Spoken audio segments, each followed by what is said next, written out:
तो उन्होंने सीधा आप दे विच आया और यहाँ से सीधा दिल्ली जाना है, 5 बजे तक पहुँचना है।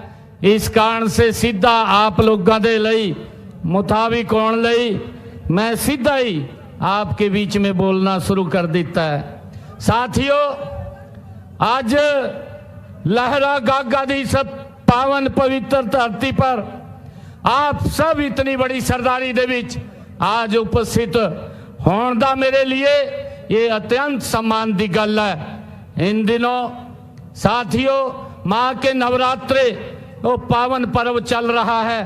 मैं आप सबको माँ के नवरात्रों की बहुत बहुत बधाई और शुभकामनाएं मैं देंदा। साथियों, आज इस पावन मिट्टी पर लहरा गागा की इस पावन पवित्र भूमि पे मैं खड़ा हूं, जो मुझे पटियाला दी रियासत का वह गौरवशाली काल याद आज आता है जब लहरा गागा अपनी अनाज मंडियों और व्यापारिक गतिविधियों के लिए पूरे क्षेत्र में ये क्षेत्र विखायत था। साथियों, ये वो भूमि है जिसने हमेशा अन्याय के विरुद्ध आवाज को बुलंद किया है, लेकिन आज बड़े दुख दे नाल ये कहना पड़ रहा है कि इस धरती ने पंजाब को आर्थिक मजबूती देने का काम इस लहरा गागा की भूमि ने किया है। आज वही सरकार की अनदेखी का एक कारण बन रही है और उस अनदेखी के कारण अपनी पहचान एक खो रही है। साथियों, मैं आज लहरा गागा की इस पवित्र भूमि ते एक गल जरूर कहना चाहना है कि सरकारां तो आनिया जानिया रहनिया, लेकिन जो सरकार जनता की बुनियादी जरूरतों को भूलकर केवल विज्ञापनों में चमक रही है, वो खो गई है। उसे सत्ता में रहने का कोई नैतिक अधिकार नहीं है। साथियों, आज लहरा गागा की गलियां, यहाँ के टूटे रास्ते और यहाँ के बंद हुए उद्योग इस बात की गवाही दे रहे ने कि बदलाव का नारा देने वालों ने इस क्षेत्र को केवल अंधेरे में भेजने का काम किया है। साथियों, वर्तमान शासन की सबसे बड़ी विफलता यहाँ की चरमराती हुई जो स्वास्थ्य और शिक्षा व्यवस्था है। बरसों से लहरा गागा के लोग एक आधुनिक अस्पताल की मांग कर रहे हैं। उस सुविधा की के लिए आज भी साडे लहरा गागा दे लोग वो तरस रहे ने। पंजाब सरकार ने बड़े बड़े वायदे पंजाब दे लोकां दे नाल कीते सी। उन्होंने गल्लां कीतियां कि 80 मोहल्ला क्लिनिक खोलने का काम करांगे, लेकिन आज जो सच्चाई आज जो लोगों के सामने आ रही है वो बड़ी गंभीर बीमारी की स्थिति में वहां के लोगों को पटियाला, लुधियाना और हरियाणा दे विच अपने इलाज ले जाना पैंदा है। साथियों, मुझे ये भी यहाँ जानकारी लगी है कि लहरा गागा के रेलवे ओवरब्रिज और यातायात की समस्या आज भी यहाँ के व्यापारियों और आम जनता के लिए एक जी का जंजाल ये बनी हुई है।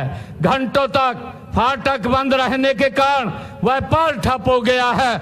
आपातकालीन स्थिति में एम्बुलेंसें फंसी रहती हैं। सरकार ने ड्रेनेज और जल निकासी के नाम पर जो वायदे किए गए वे पहली बारिश में ही धुल जाते हैं, उनका पर्दाफाश हो जाता है।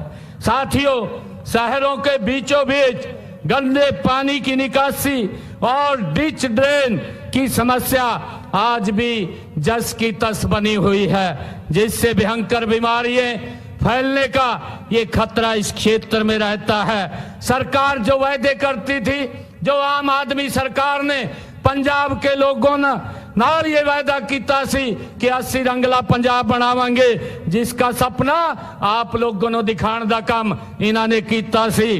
आज पंजाब जनता अपनी बुनियादी जरूरतों के लिए भी आज यहाँ भूख हड़ताल और धरने कर रहे हैं। साथियों, सबसे चिंता का जो विषय पंजाब की युवा शक्ति जिन्हों नशे दे विच चपेट में ने धकेलण दा काम ये किया। इन्होंने बड़े बड़े वायदे किए सी। लहरा गागा जैसी जगहों पर जहां कभी खेलों की गूंज हुआ करती थी, आज यहाँ के युवा नशा के सौदागरों के निशाने पर हैं। साथियों, बदले के नाम पर वोट लेने वालों ने कहा था कि 1 महीने में नशा खत्म कर देंगे, लेकिन आज स्थिति बद से बदतर हो गई है। साथियों, हमें इस बात को समझना है, जिन्होंने बड़े बड़े वायदे किए सी, आज खाली वायदे ही उन्होंने दे रह गए ने। पंजाब में आज कानून व्यवस्था दा की हाल है, उदा कानून व्यवस्था दा नामो निशान ही नहीं है। फिरौती और गैंगवार व्यापारियों का जीवन जीना यहाँ के इस लॉ एंड ऑर्डर की व्यवस्था ने, कानून व्यवस्था ने जीना दूभर कर दिया है। जब तक पंजाब में कानून का डर नहीं होगा, तब तक यहाँ नया निवेश भी नहीं आएगा। साथियों, बिना निवेश के हमारे युवाओं को रोजगार भी नहीं मिलेगा। भाइयों बहनों, आज देश एक निर्णायक मोड़ पे खड़ा है। जनता जब नारों और विज्ञापनों से नहीं, बल्कि काम और परिणामों से सरकारों को परखती है, ये विज्ञापनों से नहीं परखती है।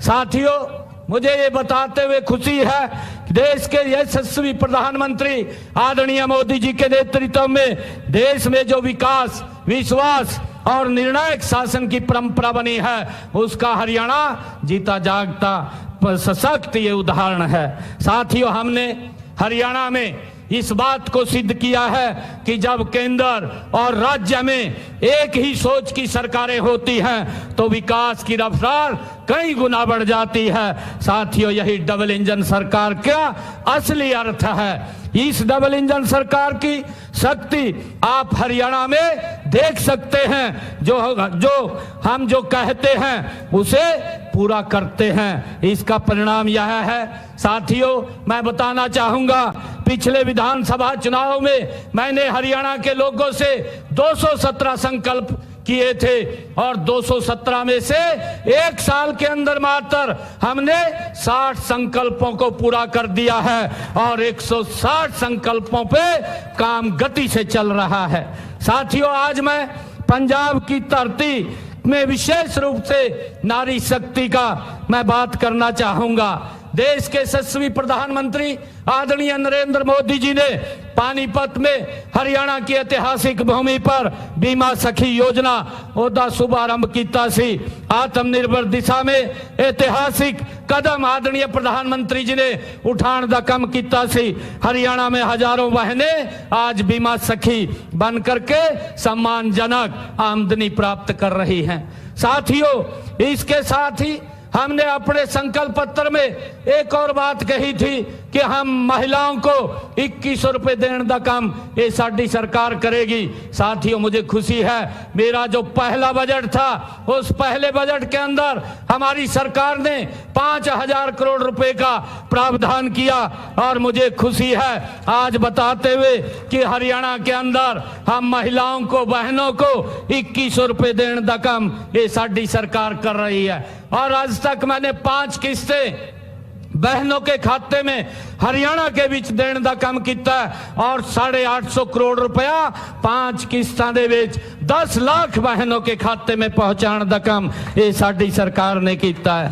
साथियों, किसान साडे देश की ये अर्थव्यवस्था दी ये रीढ़ की हड्डी है। हमारी नीतियों के केंद्र में हमारा अन्नदाता है। आज हरियाणा देश का पहला ऐसा राज्य है जो हमने अपने संकल्प पत्र में भी कहा था।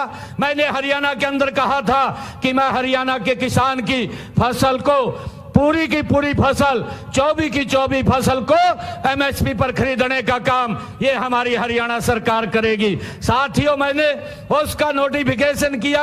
आज हरियाणा के अंदर ये देश का पहला राज्य ऐसा है जो हरियाणा अपने किसान की 24 फसलें एमएसपी पर खरीदने का काम हरियाणा सरकार कर रही है।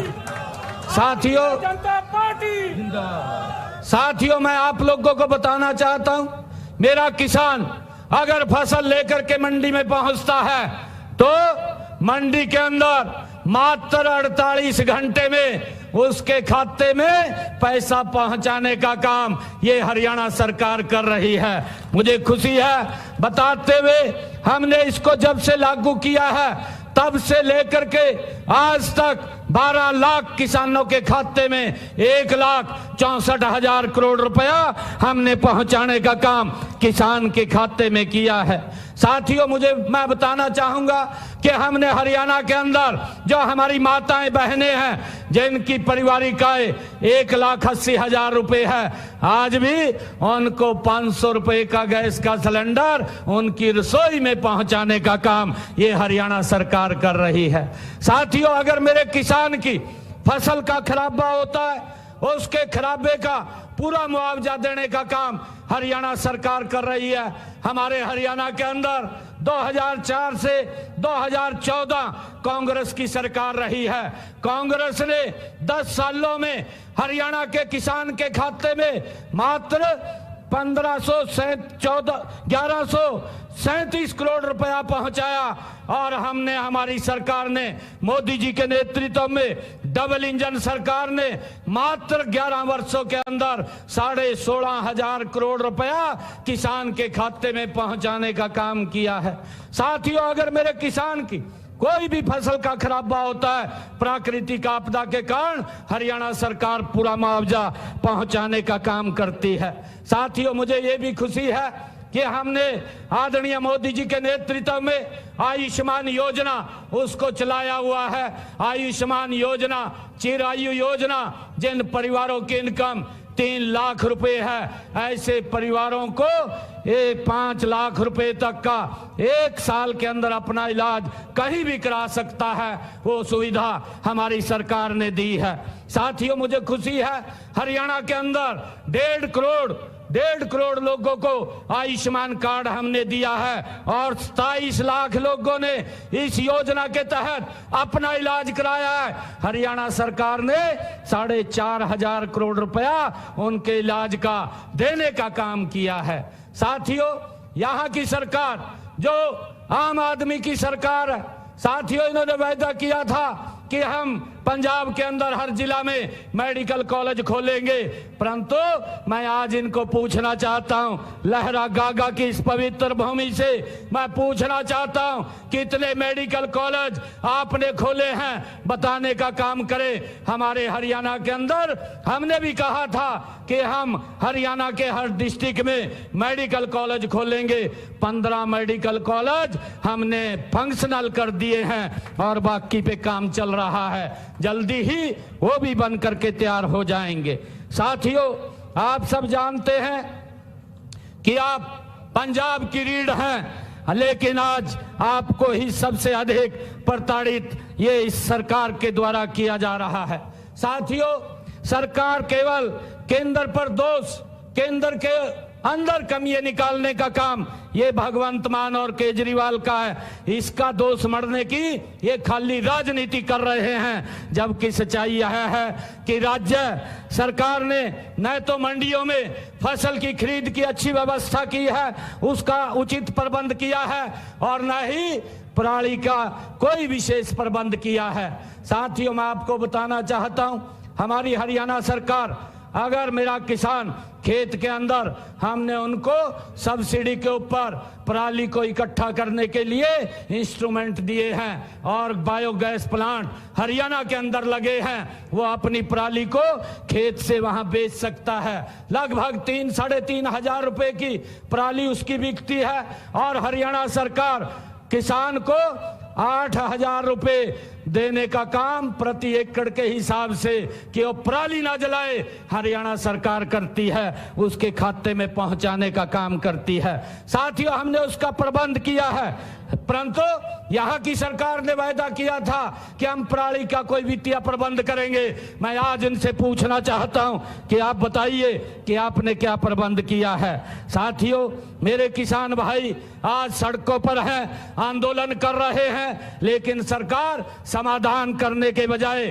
केवल बयानबाजी करने में लगी हुई है। यही अंतर है कथनी और करनी में। साथियों, इन्होंने बड़े बड़े सजावाग दिखाए, बड़ी बड़ी बातें की, परंतु भ्रष्टाचार के अंदर लिप्त है। आज भी इनका एक मंत्री अभी इस्तीफा हुआ है। 1 घंटे पहले एक व्यक्ति ने, भाइयों डीएम था, बड़ा अधिकारी था, उसने सुसाइड कर लिया और नाम लिखा कि मंत्री ने एक टेंडर के अंदर मेरे ऊपर दबाव डाला 10 लाख रुपए का। उसकी वीडियो आई है। जो मर गया है उसकी वीडियो सच्चाई होती है साथियों।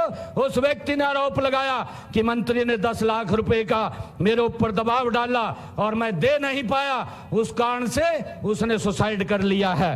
साथियों, ये सरकार ये भ्रष्टाचार के अंदर लिप्त है। जो रंगला पंजाब की बात करती थी, आज इसने कंगला पंजाब बनाने का काम ये इस आम आदमी सरकार ने किया है। साथियों, जो इन्होंने गरीब हमारे श्रमिक भाई हैं, उनका जो मनरेगा के तहत पैसा आता था, उस पैसे के अंदर कितना भ्रष्टाचार किया है। साथियों, मैं देख रहा था उसको लेकर के, जब देश के यशस्वी प्रधानमंत्री आदरणीय नरेंद्र मोदी जी ने श्रमिकों के कल्याण और गांवों के विकास में एक ऐतिहासिक कदम उठाते हुए विकसित भारत जी राम जी उस योजना की शुरुआत की। उसकी शुरुआत इसलिए की क्योंकि श्रमिकों को भ्रष्टाचार होता था, ठेकेदार पैसा खा जाता था और वो भ्रष्टाचार का पैसा इनके पास ऊपर तक पहुंचता था। हमारा श्रमिक देखता रहता था। परंतु मुझे हैरानी हुई है, पंजाब में इनकी सरकार के नीचे इतना भ्रष्टाचार इसके अंदर हुआ, उसकी जांच कराने की बजाय विधानसभा में 30 दिसंबर को एक प्रस्ताव पास किया। प्रस्ताव लेकर के आए, मैंने वो प्रस्ताव देखा। प्रस्ताव देख करके मुझे भी हैरानी हुई। मैं कहा ये क्या प्रस्ताव लेकर के आए हैं, इसे देखना चाहिए। साथियों, उस प्रस्ताव में न कोई आंकड़ा, न कोई तथ्य और न ही कोई सुझाव दिया। ना भ्रष्टाचार जिन्होंने किया कि उनके ऊपर कार्रवाई करेंगे, खाली केंद्र सरकार को दोषारोपण देने के लिए ये प्रस्ताव लेकर के आए हैं। साथियों, मैं आप लोगों से ये अपील करने के लिए आया हूं कि आने वाले समय के अंदर हम मिलकर के पंजाब को एक विकसित पंजाब आदरणीय मोदी जी के नेतृत्व में हमने मिलकर के बनाना है। आप पड़ोस के अंदर हरियाणा में देख रहे हैं, आदरणीय मोदी जी के नेतृत्व में हमारी सरकार निरंतर गति से काम कर रही है। और साथियों, इन्होंने युवाओं को जो वायदे किए थे युवाओं से कि हम रोजगार देंगे, परंतु रोजगार के नाम के ऊपर इन्होंने कुछ भी नहीं किया। मैंने तो पिछले दिनों कहा था कि आप एक श्वेत पत्र जारी करके बताइए कितने युवाओं को रोजगार दिया। साथियों, मैंने इस साल के अंदर हरियाणा में इसी साल में 37,000 युवाओं को मैंने रोजगार बिना पर्ची बिना खर्ची के देने का काम किया और अभी भी 13,500 नौकरियों के इंटरव्यू चल रहे हैं। साथियों, हमने कहा था कि हम हरियाणा में अपने टेन्योर के अंदर 2 लाख युवाओं को बिना पर्ची बिना खर्ची के रोजगार देने का काम करेंगे। और साथियों, हमने अभी तक 1 साल के अंदर 37,000 युवाओं को रोजगार देने का काम किया है। साथियों, मैं अभी गांव में था, महिलाएं मिली और मुझे बोल रही थी कि आप युवाओं को रोजगार देने का काम करें। आज आप सबके बीच में, पंजाब की इस पवित्र लोगों के बीच में ये गुरुओं की भूमि है, ये गुरुओं की भूमि जो हमारा मार्गदर्शन करती है। साथियों, मैं आपको विश्वास दिलाता हूं, आप नरेंद्र मोदी जी के नेतृत्व के अंदर आप यहां पर कमल के फूल की खेती करिए। जो योजनाएं हरियाणा के अंदर चल रही है वो सारी की सारी योजनाएं वो पंजाब के लोगों को भी मिलनी शुरू हो जाएंगी। साथियों, इन्होंने आपने घोषणा की थी कि हम बुजुर्गों को 1500 इनको पेंशन मिलती है, 2500 रुपए देने का काम करेंगे। मैं आज मान सरकार को पूछना चाहता हूं, आपका अंतिम बजट भी चला गया परंतु आपने बुजुर्गों को यह पेंशन बढ़ाने का काम नहीं किया। मैं हरियाणा के अंदर बताना चाहता हूं, हमारी सरकार बुजुर्गों को 3200 रुपए महीना देने का काम हमारी सरकार कर रही है। और यहाँ की सरकार जिन परिवारों की इनकम 60,000 रुपए है, ऐसे परिवार के बुजुर्गों को 1500 रुपए देने का काम करती है। मेरे हरियाणा के अंदर जिन परिवारों की इनकम 3 लाख रुपए है, ऐसे परिवारों के बुजुर्गों को 3200 रुपए देने का काम करती है। साथियों, मैं बताना चाहता हूं, बुजुर्गों को तो 3200 रुपए देते हैं, विधवाओं को और जिन लोगों की शादी नहीं हुई है, ऐसे लोगों को भी साथियों हम 45 वर्ष से ज्यादा जिनकी इनका आयु है, ऐसे लोगों को 3200 रुपए देने का काम करते हैं। साथियों हमारी सरकार जो जिनके पास साथियों बीमारी के कारण क्रिटिकल स्थिति में है, ऐसे जिनको कैंसर की बीमारी है, किडनी की बीमारी है या हार्ट की बीमारी है, साथियों ऐसे लोगों को भी हमारी सरकार 3200 रुपए महीना उनको पेंशन देने का काम हरियाणा सरकार कर रही है। मुझे खुशी है बताते हुए हरियाणा के अंदर हम 44 लाख लोगों को 3200 रुपए महीना पेंशन पहुंचाने का काम हरियाणा सरकार कर रही है। मैं यहाँ की सरकार से ये पूछना चाहता हूँ, ये केजरीवाल जो माल यहाँ से साफ करके दिल्ली ले जाता है, मैं उसको पूछना चाहता हूँ कि पंजाब के बुजुर्गों कितने बुजुर्गों को आप यहाँ पेंशन देने का काम कर रहे हैं, ये बताने का काम करें। साथियों हम सब मिल करके आने वाले समय के अंदर हमारे साथी राकेश गिल जी ने आज भारतीय जनता पार्टी ज्वाइन किया है। मैं आपसे एक अपील करना चाहूंगा कि हम मिल करके आने वाला समय ये यहाँ पर भारतीय जनता पार्टी का हो और भारतीय जनता पार्टी साथियों यहाँ पर जो भी योजनाएं किसान हित की है, महिलाओं की है, युवाओं की है, गरीब की है, उन सबको लागू करने का काम करेंगी। साथियों मैं ये भी बताना चाहता हूं, हमने हरियाणा के अंदर गरीब लोगों को 1,56,000 मकान बना करके प्रधानमंत्री आवास योजना के तहत हरियाणा में चाबियां सौंपने का काम किया है। और जिन परिवारों के पास साथियों मकान बनाने के लिए जगह नहीं थी, ऐसे लोगों को 100 गज का प्लाट देने का काम ये हमारी सरकार ने किया है। मैंने हरियाणा में 27 लाख ऐसे लोगों को, परिवारों को 100 गज का प्लाट दिया है और उसको प्रधानमंत्री आवास योजना के साथ हमने जोड़ा है। जोड़ करके उसके ऊपर मकान बना करके उनको चाबियां देने का काम हमारी सरकार कर रही है। साथियों हमने शहरों में रहने वाले ऐसे लोग जिनके पास मकान बनाने के लिए जगह नहीं है, उनको भी हम 30 गज का प्लाट शहर के अंदर देने का काम हरियाणा सरकार कर रही है। साथियों मैं लहरागागा की इस पावन धरती से मैं यह कहना चाहता हूं कि देश और प्रदेश को आप प्रयोगशाला न बनने दें, बल्कि अनुभवी और जिम्मेवार जो आपको शासन चाहिए।